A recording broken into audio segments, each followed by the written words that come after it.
Mapagpalang araw po sa inyong lahat. Panibagong araw, panibagong topic po tayo ngayon. Ano ang best argument mo? Ito po ang papag-usapan natin ngayong araw sa ating 365 daily devotions. Ang topic po natin ngayon ay moral argument.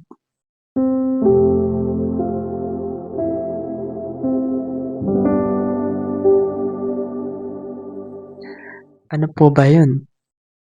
Ito po yung nagpapatunay na totoo ang Diyos dahil nga ang morality,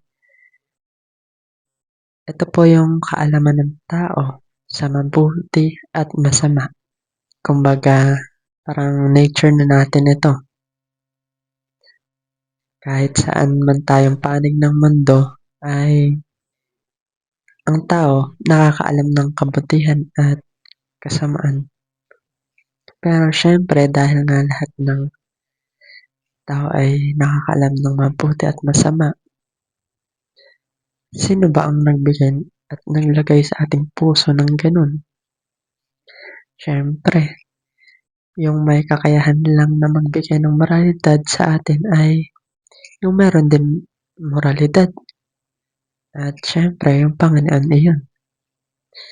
Dahil ang moralidad ay hindi inimbento at di po yun napapanahon or lumilipas.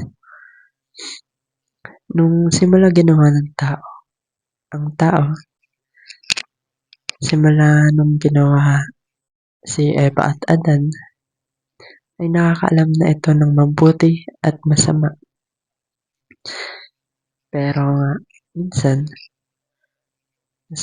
natutukso tayo kaya kahit alam nating masama ay nagagawa pa rin natin.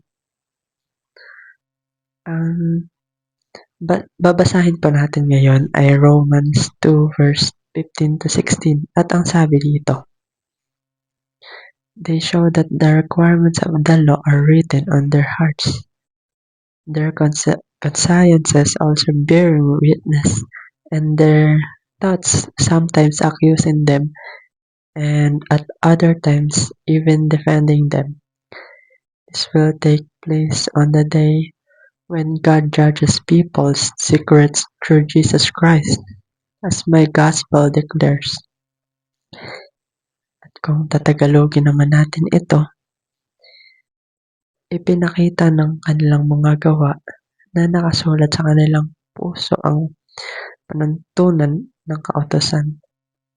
Pinapatunayan din ito ng kanilang budhi sapagkat kung minsan sila'y sinusumbatan nito at kung minsan naman sila'y ipinagtatanggol nito sa kanilang isipan. At ayon sa magandang balitang aking ipinangaral, gayon ang mangyayari sa araw na ang mga lihim ng mga tao ay hahatulan ng Diyos sa pamamagitan ni Jesucristo o ni Kristo Jesus.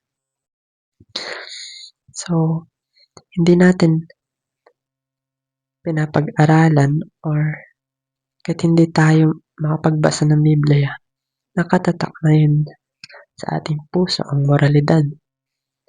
Minsan sa atin, pag alam nating mali ang isang bagay at ginagawa natin yun, ay parang nakokonsensya tayo at nagsisisi. Dahil alam natin na mali ang ating nagawa. Gayon din naman yung mga taong di nakapakinig ng salita ng Diyos. Alam nila yung tama at mali. Dahil ang puso nila ay nakatatak na doon ang binigay ng Diyos na moralidad.